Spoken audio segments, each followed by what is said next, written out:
নির্বাচন নয়, করিডোর ও বন্দর ইস্যুতেই ব্যস্ত সরকার। এখনই রোডম্যাপ না দিলে আন্দোলনের হুঁশিয়ারি বিএনপির। গণভোটে জুলাই সনদ ও সংবিধান সংস্কার চায় জামায়াত।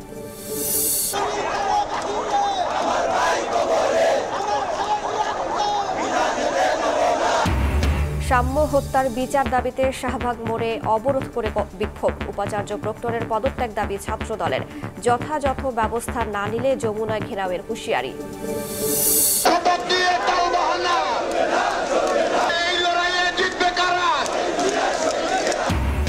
নগর ভবনে তালা দিয়ে ইশরাক সমর্থকদের বিক্ষোভ। আজ ব্লকেট কর্মসূচির ডাক। মেয়রের শপথে কালক্ষেপণে সরকারের ভিন্ন উদ্দেশ্য দেখছেন আইনজীবীরা। এবার শেখ হাসিনার অবৈধ সম্পদের খোঁজে দুদক। আয়কর নথিতে তথ্য গোপনের সত্যতা পাওয়ার দাবি চেয়ারম্যানের। বার্জ মাউন্টের দুর্নীতি মামলাও সচলের উদ্যোগ। এবং ভারতের পুশিন ঠেকাতে সীমান্তে নিরাপত্তা জোরদার। সুন্দরবন ঘেঁষা জলসীমায় স্পিড বোটে রাত দিন টহল বিজিবি। জলদস্যু, মাদক ও মানব পাচার ঠেকাতেও তৎপর।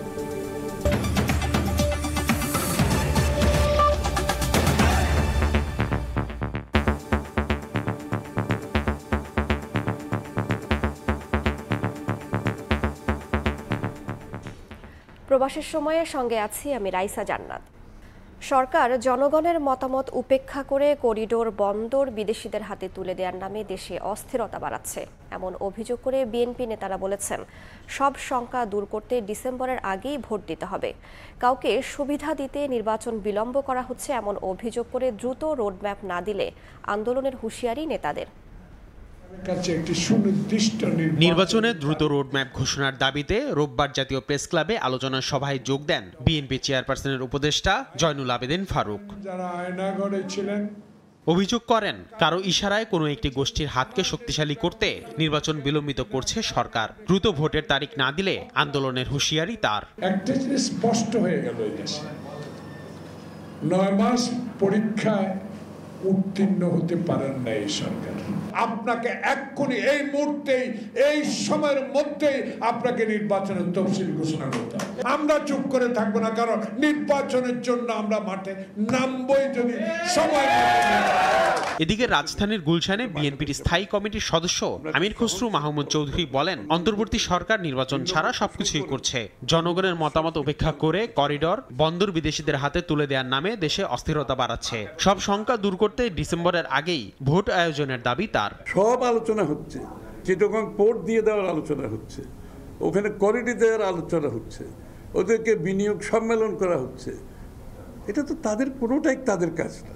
এটা একটা ট্রানজিশন গভর্নমেন্ট। তাদের যেটা করা দরকার ইমিডিয়েটলি নির্বাচনে রোডম্যাপ দিয়ে সেদিকে যাওয়া, সেটা বাদ আর সবকিছু করতেছে। তো সবকিছুর দায়িত্ব তাদেরকে কে দিল? সরকার দিন দিন আস্থা হারাচ্ছে উল্লেখ করে আমির খসরু বলেন, এটা দুর্ভাগ্যজনক। অস্থিরতা বাড়তে থাকবে। আসিফ মোহাম্মদ সিয়াম, সময় সংবাদ, ঢাকা। নির্বাচনের সুস্পষ্ট টাইমলাইনের অভাবে অস্থিরতায় ভুগছে বিভিন্ন রাজনৈতিক দল। জাতীয় ঐকমত্য কমিশনের সঙ্গে বৈঠকে এ মন্তব্য করেছেন জামায়াত নেতারা।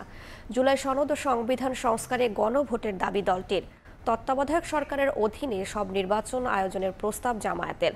আর কমিশনের সহ সভাপতি বলেছেন, ঐকমত্য প্রতিষ্ঠায় এগিয়ে আসতে হবে সব দল ও শক্তিকে।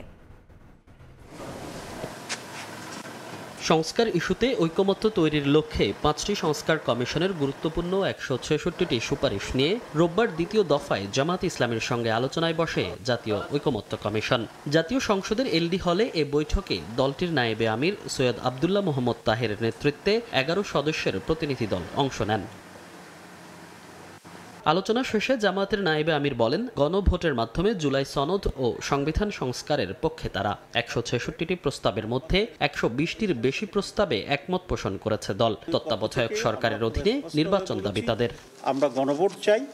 গণভোটের মাধ্যমে আমাদের জুলাই চার্টার হোক, ন্যাশনাল চার্টার হোক, এবং চার্টারের বাইরেও যদি কোনো ইম্পর্টেন্ট ইস্যু থাকে সেটাকে ইনক্লুড করে বাংলাদেশ জামায়াত ইসলামী গণভোট চায়। কেয়ারটেকার সরকারের অধীনে both national election and local government election হইতে হবে।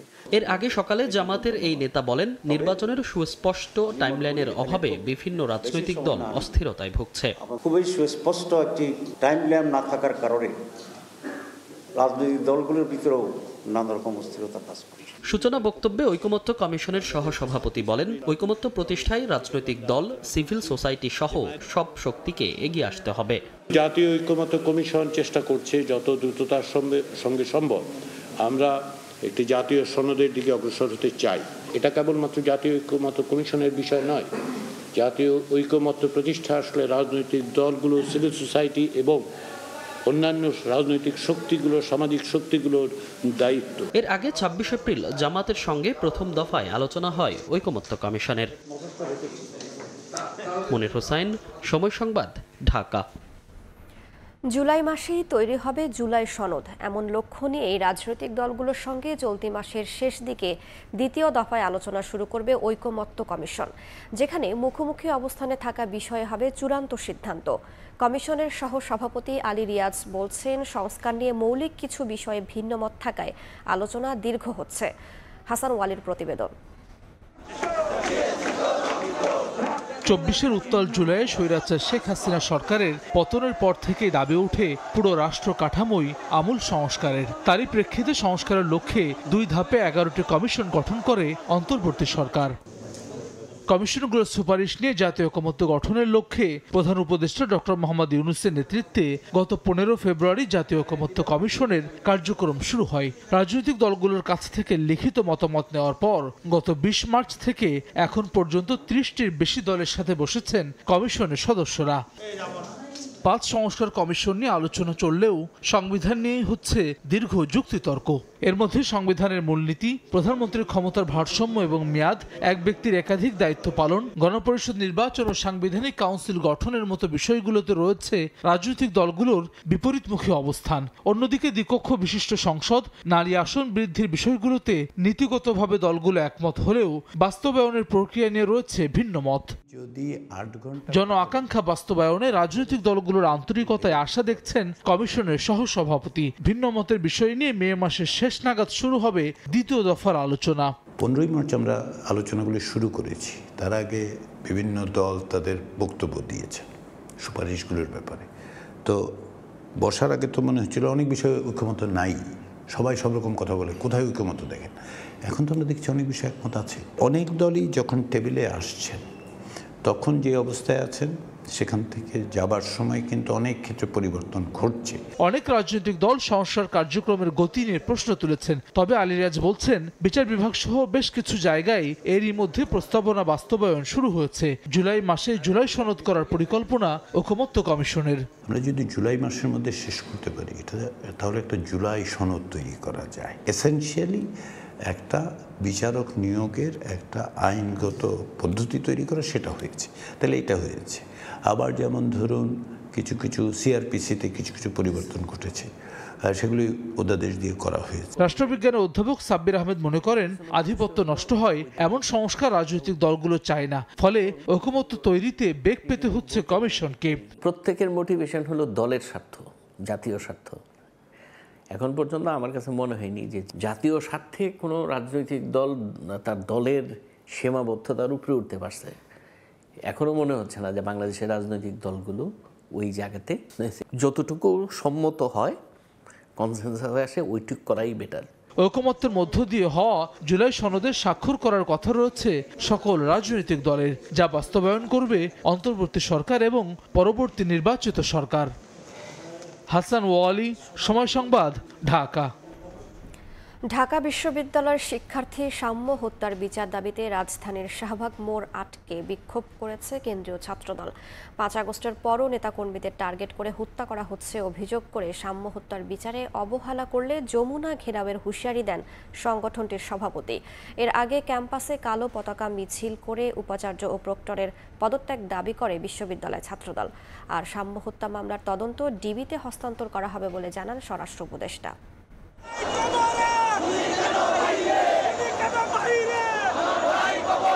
ঢাকা বিশ্ববিদ্যালয়ের শিক্ষার্থী শাহরিয়ার আলম সাম্য হত্যার বিচারের দাবিতে স্লোগানে প্রকম্পিত শাহবাগ। রোববার বিকেলে সড়ক অবরোধ করে জাতীয়তাবাদী ছাত্রদল। 5 আগস্টের পরও নেতাকর্মীদের টার্গেট করে হত্যা করা হচ্ছে এমন অভিযোগ করে ছাত্রদল সভাপতি বলেন, সাম্য হত্যায় জড়িত মূল ঘাতকদের বিচারে যথাযথ ব্যবস্থা না নিলে যমুনা ঘেরাও করা হবে। তারা একজন জুলাই যোদ্ধার খুনের বিচারের দাবিতে একটি শব্দ উচ্চারণ করছেন না, আমরা দেখতে পাচ্ছি। ষড়যন্ত্রমূলক এবং সদিচ্ছার অভাব আগামীতে লক্ষ্য করে তাহলে স্পষ্ট ভাষায় বলে দিতে চাই, ছাত্রদলের যাত্রা হবে যমুনায় এবং আমরা আমাদের দাবি দেওয়া আদায় করে বাসায় ফিরব। এর আগে বিচারের দাবিতে ক্যাম্পাসে কালো পতাকা মিছিল করে ঢাকা বিশ্ববিদ্যালয়ের ছাত্রদল। এ সময় ভিসি ও প্রক্টরের পদত্যাগের দাবি জানান তারা। আমাদেরকে যে প্রশাসন একটি নিরাপদ ক্যাম্পাস দিতে পারেনি, সেই প্রশাসনের ভিসি এবং প্রক্টরের পদত্যাগ। ঢাকা বিশ্ববিদ্যালয়ের প্রক্টর যিনি সার্বিক নিরাপত্তার দায়িত্বে থাকেন, সেই প্রক্টরকে আমরা শপথে বহাল দেখতে চাই না। রাজু ভাস্কর্যের সামনে প্রতিবাদ সমাবেশ করেন সহপাঠী ও শিক্ষকরা। আলটিমেটামের 48 ঘন্টা পরও প্রধান আসামি গ্রেফতার না হওয়ায় ক্ষোভ জানান তারা। ন্যায় বিচারের জন্য সবাইকে এক হওয়ার আহ্বান জানান উপাচার্য।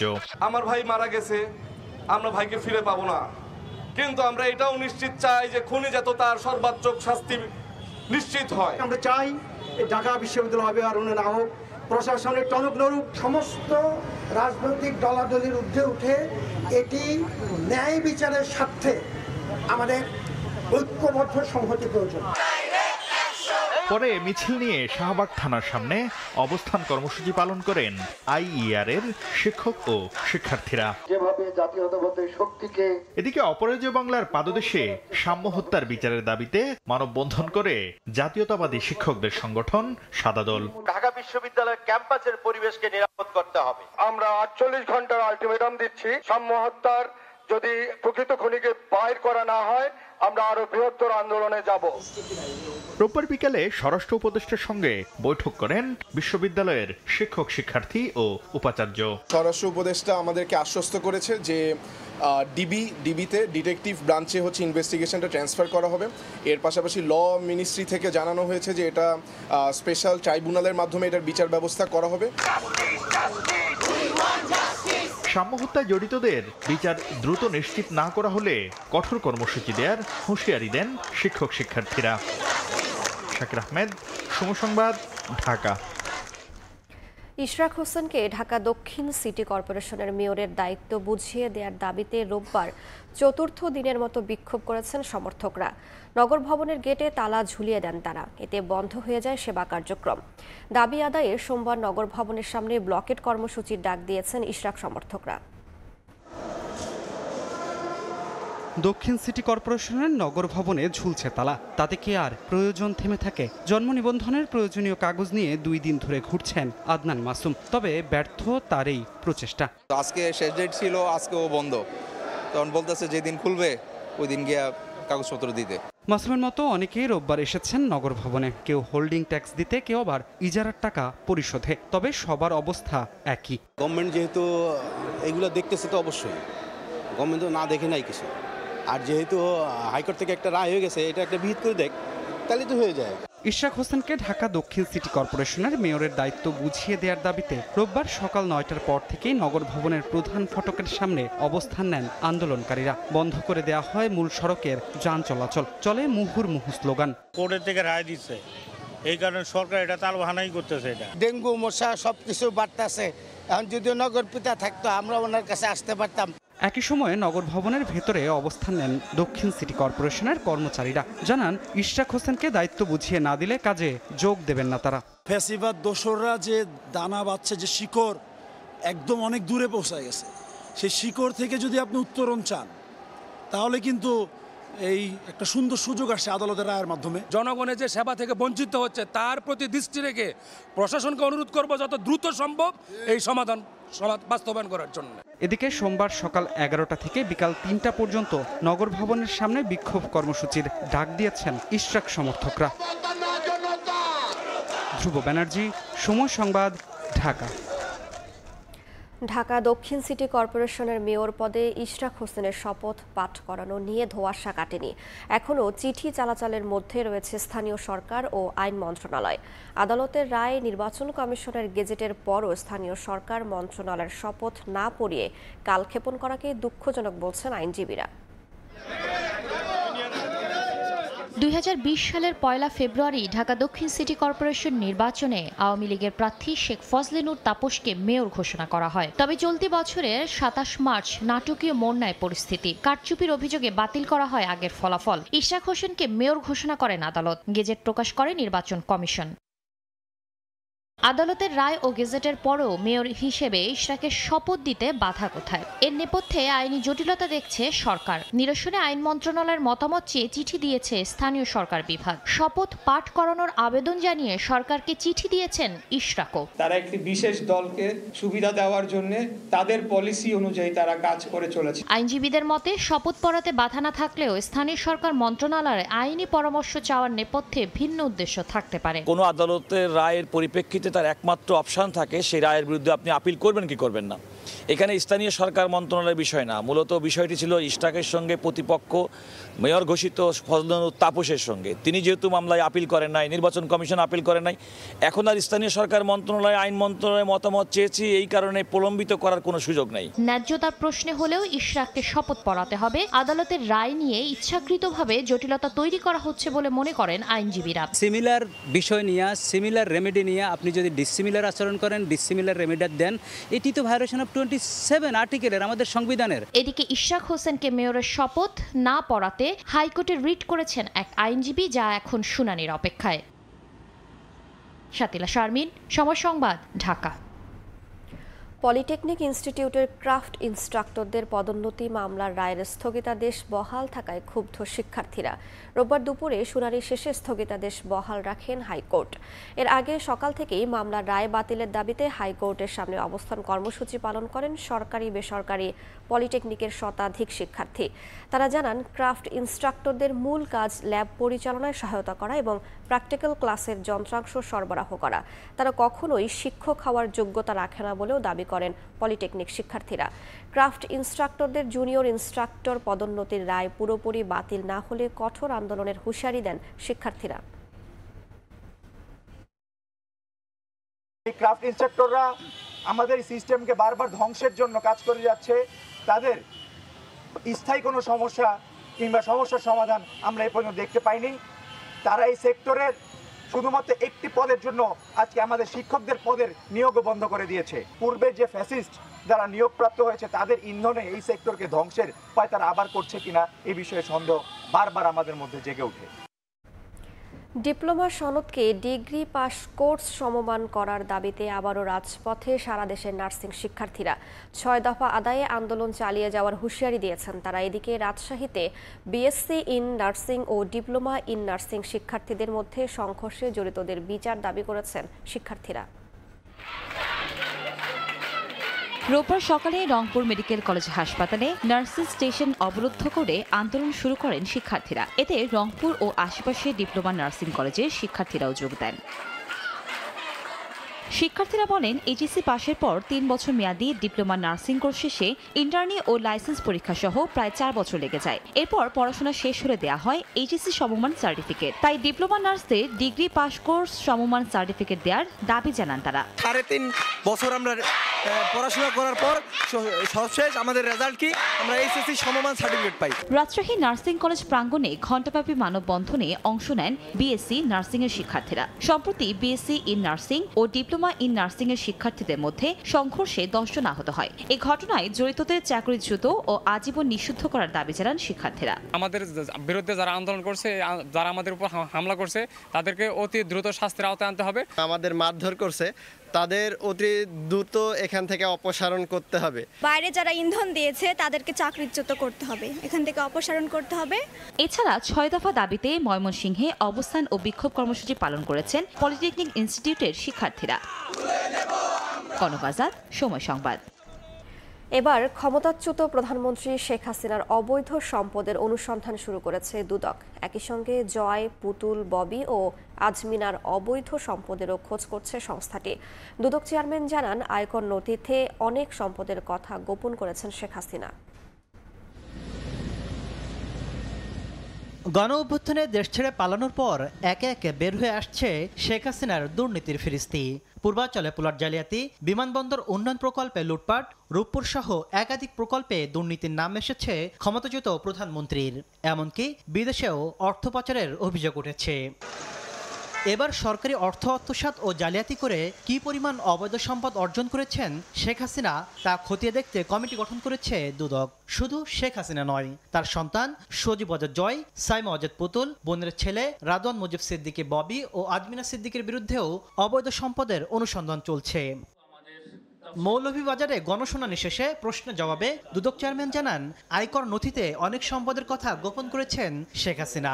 এ বিষয়ে অনুসন্ধান শেষে মামলা করা হতে পারে। প্রধানমন্ত্রীর সম্পদ বিবরণী, ইতিপূর্বে প্রদত্ত সম্পদ বিবরণী, তার যে প্রদত্ত বিবরণী, নির্বাচনের সময় তিনি যে সম্পদ বিবরণী দিয়েছেন, তার ট্যাক্সেশনের ট্যাক্স রিটার্নে যে সম্পদ বিবরণী দেওয়া হয়েছে এবং আমরা যা পেয়েছি তার মধ্যে আমরা তুলনামূলক পরীক্ষা করে দেখছি যে তাতে সম্পদের পরিমাণ অনেকাংশে গোপন করা হয়েছে। তো কাজে সেগুলি আমরা মনে করছি একসময় এগুলি মামলা মোকদ্দমার দিকে এগোবে এবং আমরা সেভাবে এগিয়ে যাব। এরই মধ্যে পূর্বাঞ্চলে প্লট জালিয়াতির ঘটনায় শেখ হাসিনা ও তার পরিবারের সদস্যদের বিরুদ্ধে গ্রেফতারি পরোয়ানা জারি করেন আদালত। তাসলিম তৌহিদ, সময় সংবাদ, ঢাকা। এদিকে শেখ হাসিনার বিরুদ্ধে বার্জ মাউন্টেড দুর্নীতি মামলা সচলের উদ্যোগ নিয়েছে দুদক। এই বিষয়ে শুনানির জন্য 15 জুলাই দিন ধার্য করেছেন আপিল বিভাগ। দুদকের আবেদনের প্রেক্ষিতে বিচারপতি আশফাকুল ইসলামের সমন্বয়ে গঠিত 6 সদস্যের বেঞ্চ শুনানির এই দিন ধার্য করেন। বার্জ মাউন্টেড বিদ্যুৎ কেন্দ্র স্থাপনে অনিয়মের অভিযোগে 2007 সালের 2 জুলাই তৌফিকি এলাহি চৌধুরী ও তৎকালীন বিরোধী দলীয় নেত্রী শেখ হাসিনা সহ 7 জনের বিরুদ্ধে মামলা করে দুর্নীতি দমন কমিশন। 2008 সালের 3 মার্চ ওই মামলার কোনো কার্যক্রম কেন অবৈধ ঘোষণা করা হবে না মর্মে রুল জারি করেন হাইকোর্ট। একই সঙ্গে নিম্ন আদালতে মামলার কার্যক্রম স্থগিত করা হয়। চূড়ান্ত শুনানি শেষে 2010 সালের 13 এপ্রিল মামলাটিকেই অবৈধ ঘোষণা করে রায় দেন উচ্চ আদালত। এ রায়ের বিরুদ্ধে 15 বছর পর আপিল করে দুর্নীতি দমন কমিশন। জুলাই হত্যা চেষ্টার মামলায় অভিনেত্রী নুসরাত ফারিয়াকে গ্রেফতারের পর নেওয়া হয়েছে ডিবি কার্যালয়ে। রোববার বিকেলে রাজধানীর মিন্টো রোডে ডিবি কার্যালয়ে নেয়ার পর তাকে জিজ্ঞাসাবাদ করা হয়। এর আগে দুপুরে বাংলাদেশ বিমানের একটি ফ্লাইটে থাইল্যান্ড যাওয়ার সময় হজরত শাহজালাল আন্তর্জাতিক বিমানবন্দর থেকে তাকে গ্রেফতার করা হয়। পরে ইমিগ্রেশন পুলিশ তাকে ভাটারা থানায় হস্তান্তর করে। পুলিশ জানায়, নুসরাতের বিরুদ্ধে ভাটারা থানার হত্যা চেষ্টা মামলায় গ্রেফতারি পরোয়ানা ছিল। 2024 সালে বৈষম্য বিরোধী আন্দোলন চলাকালীন তাকে হত্যা চেষ্টা মামলার আসামি করা হয়। রংপুরে বৈষম্য বিরোধী ছাত্র আন্দোলনের জেলা ও মহানগর কমিটির আহ্বায়ক ও সদস্য সচিবের উপর দুর্নীতি এবং অনিয়মের অভিযোগ তুলে 16 নেতাকর্মী পদত্যাগ করেছেন। রোববার সন্ধ্যায় এক সংবাদ সম্মেলনে এ ঘোষণা দেন তারা। বলেন, রংপুর জেলা ও মহানগর কমিটির আহ্বায়ক, সদস্য সচিব সহ কিছু নেতার বিরুদ্ধে দুর্নীতি, ক্ষমতার অপব্যবহার ও অনৈতিক কর্মকাণ্ডের প্রমাণ পাওয়া গেছে, যা আন্দোলনের মূল চেতনা ও আদর্শের পরিপন্থী। পদত্যাগকারীদের মধ্যে রংপুর মহানগর কমিটির 11 ও জেলা কমিটির 5 নেতাকর্মী রয়েছেন।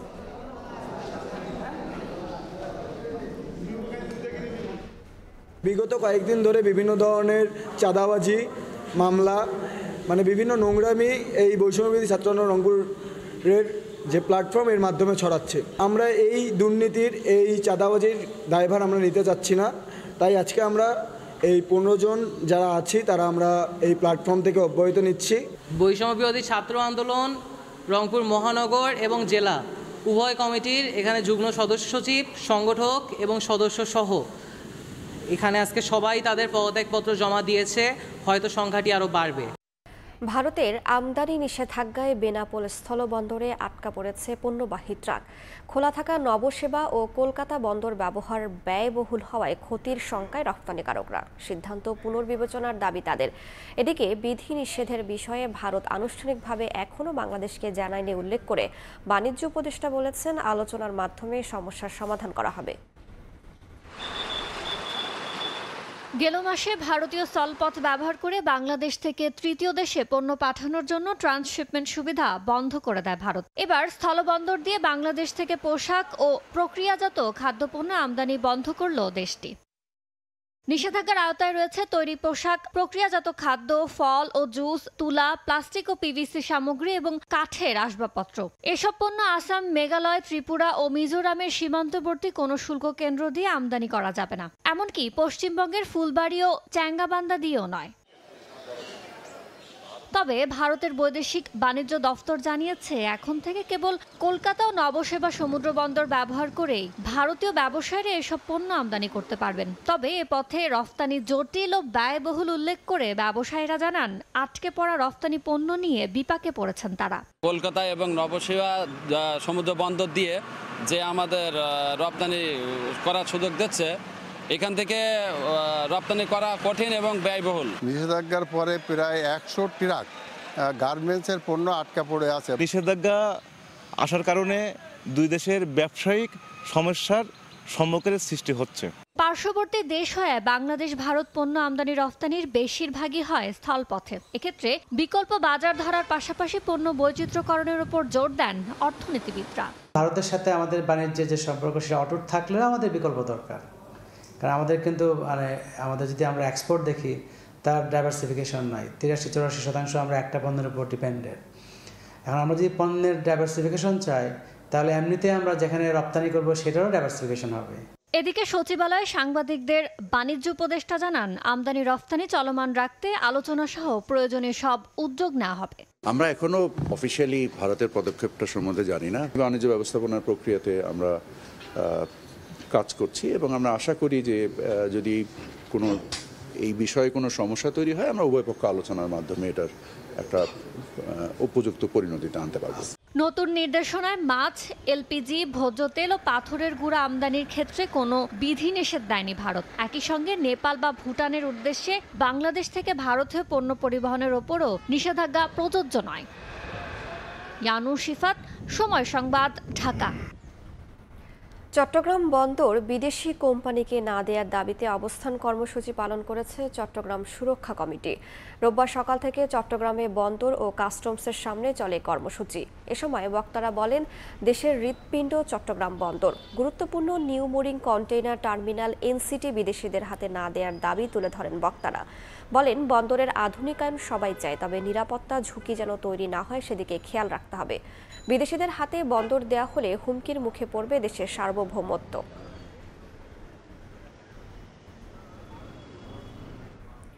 অর্থ উপদেষ্টা আলোচনার জন্য বৈঠকে বসার আহ্বান জানালেও সরকারের পক্ষ থেকে আনুষ্ঠানিক প্রস্তাব না পাওয়ায় সোমবারও কলম বিরতির ঘোষণা দিয়েছেন এনবিআরের কর্মকর্তা কর্মচারীরা। এনবিআর আলাদা করে অধ্যাদেশ জারির প্রতিবাদে সকাল 9টা থেকে বিকেল 3টা পর্যন্ত কর্মসূচি পালন করা হবে। বিকেলে আগারগাঁওয়ের প্রধান কার্যালয় সহ দেশের আঞ্চলিক দফতরগুলোতে একযোগে কলম বিরতি পালন শেষে একথা জানায় এনবিআর সংস্কার ঐক্য পরিষদ। কলম বিরতির আওতামুক্ত থাকবে আন্তর্জাতিক যাত্রী সেবা, রপ্তানি কার্যক্রম ও জাতীয় বাজেট প্রণয়ন কর্মসূচি। এনবিআরে গত 45 বছর ধরে ফুল টাইম চেয়ারম্যান না থাকায় কার্যক্রম মারাত্মক ব্যাহত হচ্ছে বলে অভিযোগ করেন তারা। নতুন অর্থ বছরে উন্নয়ন কাজে 2,30,000 কোটি টাকা খরচ করবে সরকার। রোববার দুপুরে একনেক বৈঠকে 2025-26 অর্থ বছরের এডিপির অনুমোদন দেয়া হয়েছে। পায়রা বন্দর ও কর্ণফুলী টানেলের কার্যকারিতা নিয়ে প্রশ্ন তুলে পরিকল্পনা উপদেষ্টা জানান, ঋণ নিয়ে মেগা প্রকল্প করে বাজেটের আকার বাড়ানো হবে না। নতুন অর্থ বছরে বাজেটে মূল্যস্ফীতি কমিয়ে আনার উপর জোর দেওয়া হচ্ছে বলেও জানান তিনি। জুলাই গণ অভ্যুত্থানের পর দায়িত্ব নেয়া অন্তর্বর্তী সরকারের প্রথম বাজেট ঘোষণা করা হবে আগামী 2রা জুন। তার আগে নতুন বাজেটে উন্নয়ন ব্যয় চলতি অর্থ বছরের তুলনায় প্রায় 35,000 কোটি টাকা কমানোর প্রস্তাব করেছে পরিকল্পনা মন্ত্রণালয়। রোববার রাজধানীর শেরেবাংলা নগরের এনএসি সম্মেলন কক্ষে অনুষ্ঠিত বৈঠকে নতুন অর্থ বছরের জন্য বার্ষিক উন্নয়ন কর্মসূচি বা এডিপির আকার 2,30,000 কোটি টাকা অনুমোদন দেওয়া হয়েছে, যেখানে উন্নয়ন প্রকল্প রয়েছে 1100-র বেশি। বৈঠক শেষে পরিকল্পনা উপদেষ্টা জানান, 58% কাজ হওয়া বিআরটি প্রকল্প শেষ করতে আরও 3,000 কোটি টাকা লাগবে। চলমান সব প্রকল্প শেষ করতে নতুন বাজেটে শিক্ষা ও স্বাস্থ্য খাতে বরাদ্দ বাড়ছে না। ছোট ছোট কিছু প্রকল্প আছে, কিন্তু বড় প্রকল্প অনেকগুলো আছে যেগুলোকে আমি গিলতেও পারছি না, ফেলে দিতেও পারছি না। আগামী বাজেটের আকার ছোট হচ্ছে জানিয়ে উপদেষ্টা বলেন, বিদেশি ঋণে নির্মিত কর্ণফুলী টানেল কিংবা তারকমানের রিসোর্ট কোনো কাজে আসছে না, তাই ঋণ নিয়ে মেগা প্রকল্প করে বাজেটের আকার বাড়ানো হবে না। ঘাটতি বাজেট দিয়ে যে পরবর্তীতে আবার ঋণ পরিশোধের দায় চাপে সরকারের কষ্ট হলেও জ্বালানির বকেয়াগুলো পরিশোধ করে দেওয়া হচ্ছে জানিয়ে উপদেষ্টা বলেন, বকেয়া শূন্যের ঘরে নামিয়ে আনতে চায় সরকার। শুভ খান, সময় সংবাদ, ঢাকা। দেশের সব সরকারি প্রতিষ্ঠান ফ্যাসিস্ট মুক্ত করার দাবি ফ্যাসিবাদ বিরোধী আন্দোলনের নেতাদের। রোববার রাজধানীর জাতীয় প্রেস ক্লাবে এক সংবাদ সম্মেলনে এ দাবি জানান তারা। 9টি গুরুত্বপূর্ণ দফতরের প্রায় 2500-এরও বেশি সরকারি কর্মকর্তা কর্মচারীর পদবি সহ তালিকা তৈরি করেছে সংগঠনটি। অন্তর্বর্তী সরকার আওয়ামী লীগের পুনর্বাসন করছে বলেও অভিযোগ তাদের। সংবাদ সম্মেলনে 4টি দাবি তুলে ধরে তারা হুঁশিয়ারি দেন, ফ্যাসিবাদের দোসরদের না সরালে কঠোর কর্মসূচি দেওয়া হবে। প্রধান উপদেষ্টা ছাড়া উনার হাতে দেওয়া ছাড়া সকল উপদেষ্টাকে দিয়েছে।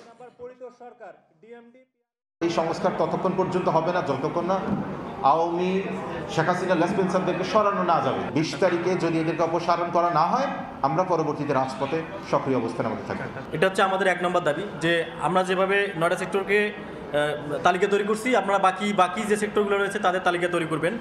2 নম্বরে ছিল তাদের তালিকা তৈরি করে অবিলম্বে চাকুরিচ্যুত করতে হবে এবং গ্রেপ্তার করতে হবে, বিচারের আওতায় নিয়ে আসতে হবে। 3 নম্বর দাবি ছিল প্রশাসনে ফ্যাসিবাদী আদর্শ প্রচারের সব পথ বন্ধ করতে হবে। 4 নম্বর একটি স্বাধীন তদন্ত কমিশন গঠন করতে হবে, সেই তদন্ত কমিশন রাজনৈতিক শক্তিকে বিচারের আওতায় আনতে হবে। বাংলাদেশের বিভিন্ন সীমান্ত দিয়ে এ পর্যন্ত প্রায় 400 নাগরিককে পুশিন করেছে বিএসএফ। ভারতীয় সীমান্তরক্ষী বাহিনীর এমন কর্মকাণ্ডে নড়ে চড়ে বসেছে বিজিবি। সাতক্ষীরা জেলার সুন্দরবন ঘেঁষা 79 কিলোমিটার জলসীমায় স্পিড বোটে 24 ঘন্টা চলছে টহল কার্যক্রম। পাশাপাশি সতর্ক অবস্থানে 18টি স্থল বিওপিও। শুধু পুশিন নয়, জলদস্যুতা, মাদক কারবার ও মানব পাচার বন্ধেও তৎপরতা বাড়ানোর কথা জানিয়েছে বিজিবি। প্রকৃতির অপরূপ সৌন্দর্যে নীলাভূমি, বিশ্ব ঐতিহ্যের ম্যানগ্রোভ বন সুন্দরবন। সুন্দরবনের এই অপরূপ সৌন্দর্যের মাঝে আছে অন্ধকার জগত। জলদস্যুর উৎপাত, মানব পাচার, বন্যপ্রাণী শিকার সহ নানা অপরাধ যেন নিত্যদিনের ঘটনা। পরিবারে তারা ফোন করায় যে এত লক্ষ টাকা আমাদেরকে না দিলে আমরা মুক্তিপণ তোমাদেরকে ছেড়ে দেবো না। আমার স্কুলে নিয়ে যেয়ে তাই নিয়ে আসতে আমি কার ভরসা দিয়ে আসবো? এই রাস্তার পরে উঠতেছে, চকলেট দেশে দিয়ে সেই নিয়ে চলে যাচ্ছে। জিম্মা করি তো মানুষ উঠাইয়ে রেখে দেয়, তার জন্য তো বিজিবি, পুলিশ এরা তো সবসময় কাজ করে। এসব অপরাধের সঙ্গে নতুন করে যোগ হয়েছে সীমান্তে পুশিন। এ পর্যন্ত সুন্দরবনে 78 জন সহ দেশের বিভিন্ন সীমান্ত দিয়ে 391 জনকে পুশিন করেছে বিএসএফ। এমন কর্মকাণ্ড রোধে সাতক্ষীরা জেলার সুন্দরবন রেঞ্জে বাড়ানো হয়েছে নিরাপত্তা ব্যবস্থা। 79 কিলোমিটার জলসীমা নিরাপদ রাখতে নতুন করে চালু হয়েছে বয়াসিং ভাসমান বিওপি। বেসিক্যালি আমাদের ভিজিলেন্স অনেক বেড়ে গিয়েছে বয়াসিংটা দিয়ে। সো যেহেতু ভিজিলেন্স বেড়ে গিয়েছে, অবভিয়াসলি আমাদের ওখানেও পেট্রোল রাখা থাকে, সো আমরা সেটাকে মনিটর করতে পারছি। জলের পাশাপাশি স্থলেও তৎপরতা বাড়িয়েছে বিজিবি। পুশিন বন্ধে জনগণকে সঙ্গে নিয়ে প্রতিরোধ করা হচ্ছে বিএসএফকে। স্থানীয় জনগণও যদি খেয়াল রাখে তাদের সীমান্তের কাছাকাছি, যে ওইদিকে কারো পুশিন করার জন্য প্রথমে তো তারা এসে ওদিকে একটা জায়গায় রাখে, তারপরে হয়তো পুশিন করায়। সেটা যদি স্থানীয় জনগণ খেয়াল করে, তা আমাদের পেট্রোলকে খবর দিলে ওইদিকে কুইকলি যেতে পারে। জল কিংবা স্থল কোনো সীমান্ত দিয়ে যাতে পুশিন না হয়, সেজন্য সর্বোচ্চ সতর্ক অবস্থায় রয়েছে বিজিবি। বাংলাদেশ ও ভারতের মধ্যে 79 কিলোমিটারের জলসীমান্তে মাদক পাচার, নারী পাচার, শিশু পাচার, বনদস্যু, জলদস্যু সহ বিভিন্ন অপরাধ ঠেকাতে বয়াসিং ভাসমান বিওপি সহ 3টি বিওপি স্থাপন করেছে বিজিবি। আরও 20 কিলোমিটার বিপজ্জনক সীমান্তে আরও 2টি বিওপি স্থাপনের মাধ্যমে অপরাধ শূন্যের কোঠায় আনতে চায় এই বাহিনীটি। মাসুদুর রহমান, সময় সংবাদ, সুন্দরবন। সীমান্তে চোরাচালানের পাশাপাশি এখন নতুন আতঙ্ক পুশিন। প্রতিদিনই ভারত থেকে সীমান্তবর্তী এলাকা দিয়ে পুশিনের ঘটনা ঘটছে। অনুপ্রবেশ বন্ধে সীমান্তে বিজিবি ও পুলিশের তৎপরতা বাড়ানো হয়েছে, সতর্ক করা হয়েছে এলাকাবাসীকেও। প্রায় প্রতিদিনই ভারত থেকে সীমান্তবর্তী এলাকা দিয়ে পুশিনের ঘটনা বেড়েছে। সীমান্তবর্তী জেলাগুলোর মধ্যে কুড়িগ্রাম, ঝিনাইদহ, পঞ্চগড়, ঠাকুরগাঁও, ব্রাহ্মণবাড়িয়া ও খাগড়াছড়ি সীমান্ত দিয়ে বেশি পুশিনের ঘটনা ঘটছে। ভারতীয় নাগরিক ছাড়াও এই তালিকায় আছে রোহিঙ্গা ও জাতিসংঘ শরণার্থী সংস্থার কার্ডধারী নিবন্ধিতরাও, যাদের আটক করছে বিজেপি। রোহিঙ্গা বা ইন্ডিয়ান নাগরিক বাংলাদেশে বিএসএফরা ঢোকায় দেয়। আসলে আমরা এলাকাবাসী অনেক সতর্ক আছি। চতুর্দিকে বর্ডার হওয়ার কারণে ইন্ডিয়া বিভিন্নভাবে রোহিঙ্গা এবং ইন্ডিয়ান কার্ডধারী লোকদেরকে এখানে পুশ ইন করাচ্ছে। বিজেপি পক্ষ থেকে আমাদের সীমান্তবাসীদেরকে সতর্ক করা হয়েছে যাতে ইন্ডিয়ার কোনো মানুষ বাংলাদেশে পুশব্যাক না করতে পারে। পুশ ইন ঠেকাতে বিভিন্ন সীমান্ত পথে বিজেপির পক্ষ থেকে কড়া নজরদারির পাশাপাশি বাড়ানো হয়েছে টহল, সঙ্গে সতর্ক করা হয়েছে এলাকাবাসীকেও। গ্রামবাসী সবাই বিজেপির সাথে নিয়ে আমরা সতর্ক আছি। ভারত থেকে যদি কোনো লোক বাংলাদেশে না নামতে পারে। বিজেপি আমাদেরকে সতর্ক করছে যে ইন্ডিয়া থেকে যদি কোনো লোক না আসে, আর আমরা আমাদের নিচ থেকে অনেক সতর্ক আছি। বিজেপি জানায় কোনো অবৈধ বাংলাদেশি থাকলে আনুষ্ঠানিক প্রক্রিয়া মেনে তাদের ফেরত পাঠানোর কথা জানানো হয়েছে ভারতকে। সীমান্ত অনেক বিস্তৃত হওয়ায় পুশ ইন ঠেকাতে সাধারণ মানুষের সহযোগিতাও চেয়েছে বিজেপি। খাদিজা স্বপ্না, সময় সংবাদ। চাপের মুখে যুক্তরাজ্যের চাকরির বাজার, বেতন বৃদ্ধির গতি কমছে, সংকুচিত হচ্ছে কর্মসংস্থানের সুযোগ, আর বেকারত্ব পৌঁছেছে 4 বছরের মধ্যে সর্বোচ্চ সীমায়। এর প্রভাব পড়েছে যুক্তরাজ্যে বাংলাদেশি কমিউনিটিতেও। লন্ডন থেকে বিস্তারিত শোয়েব কবিরের প্রতিবেদনে। যুক্তরাজ্যে দিন দিন কমছে বেতনভুক্ত কর্মীর সংখ্যা। পরিসংখ্যান বলছে গেল মাসে চাকরি হারিয়েছে প্রায় 33,000 কর্মী। গত 4 বছরের মধ্যে দেশটিতে বেকারত্বের হার সর্বোচ্চ। বিশ্লেষকরা বলছেন আন্তর্জাতিক বাণিজ্য নীতির অস্থিরতার পাশাপাশি ইউরোপ থেকে যুক্তরাজ্যের বিচ্ছেদ এই সংকটকে আরো ঘনীভূত করেছে। ইনফ্লেশন আছে, আমাদের অনেক ইন্ডাস্ট্রি আছে, যেমন রিটেল ইন্ডাস্ট্রি, আবার হসপিটালিটি ইন্ডাস্ট্রি, আমরা এখানে ভালো করছি না। এখন এইসব সেক্টরে যদি আমরা ভালো না করি, আমাদের ওভারঅল গ্রোথ আসবে না। দক্ষতার অভাবেও বেকারত্বের হার বাড়ছে বলে মনে করছেন অনেকে। অন্যদিকে অত্যাধিক ব্যয় ও ট্যাক্সের চাপে সংকুচিত হচ্ছে ব্যবসায়িক ব্যয় পরিকল্পনা। এই কারণে উদ্যোক্তা ও মালিকদের মধ্যে কর্মী নিয়োগে অনীহা বাড়ছে। দ্রব্যমূল্য দাম বৃদ্ধি এবং রেন্ট এবং বিজনেস রেট সব কিছু আসলে বৃদ্ধি। স্টাফ কাট করতে হচ্ছে, বিকজ সার্ভাইভ করতে হলে একটা ওয়ে আউট, আমরা স্টাফ কাট ছাড়া আমাদের কোনো ওয়ে আউট আমরা খুঁজে পাচ্ছি না। 2025 সালের মার্চ মাসে বার্মিংহামে বেকারত্বের হার ছিল 14.4%। তালিকায় এর পরেই রয়েছে মিডল্যান্ডস ও লন্ডন শহর। কেউই সঠিকভাবে বলতে পারছেন না কবে কমবে বেকারত্বের এই হার। শোয়েব কবির, সময় সংবাদ, লন্ডন। মালদ্বীপে অনুষ্ঠিত হয়ে গেল south Asian business excellence award 2025। পর্যটন ও বাণিজ্যিক শিল্পে গুরুত্বপূর্ণ অবদান রাখায় বাংলাদেশ সহ দক্ষিণ এশিয়ার 8টি দেশের 24 জনকে পুরস্কার দেওয়া হয়। খন্দকার ওমর ফারুকের তথ্য, ছবিতে বিস্তারিত। মালদ্বীপের অর্থনীতি পর্যটন নির্ভর। এই খাতের চাহিদা মেটাতে বছর জুড়ে নানা আয়োজন করে থাকে ছোট দ্বীপ রাষ্ট্রটি। পর্যটন খাতে গুরুত্বপূর্ণ অবদান রাখাদের প্রতি বছর পুরস্কৃত করে মালদ্বীপ।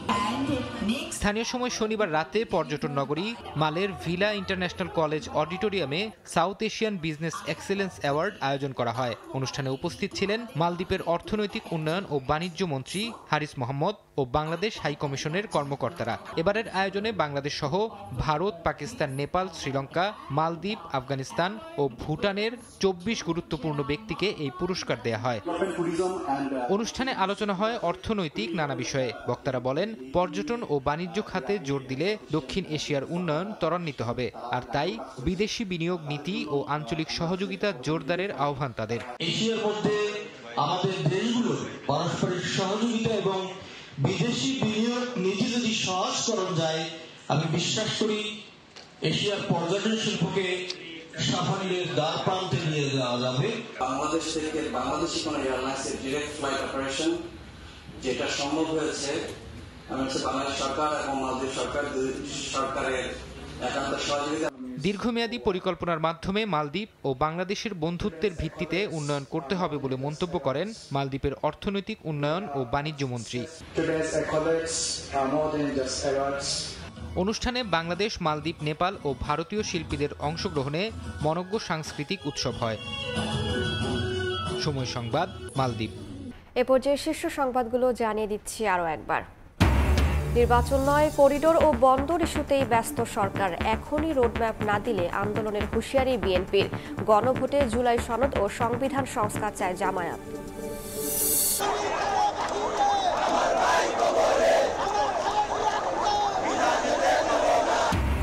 সাম্য হত্যার বিচার দাবিতে শাহবাগ মোড় অবরোধ করে বিক্ষোভ। উপাচার্য প্রক্টরের পদত্যাগ দাবি ছাত্র দলের।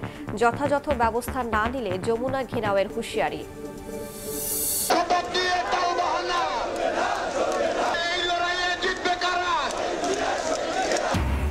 নগর ভবনে তালা দিয়ে ইশরাক সমর্থকদের বিক্ষোভ। আজ ব্লকেট কর্মসূচির ডাক। মেয়রের শপথে কাল ক্ষেপণের সরকারের ভিন্ন উদ্দেশ্য দেখছেন আইনজীবীরা।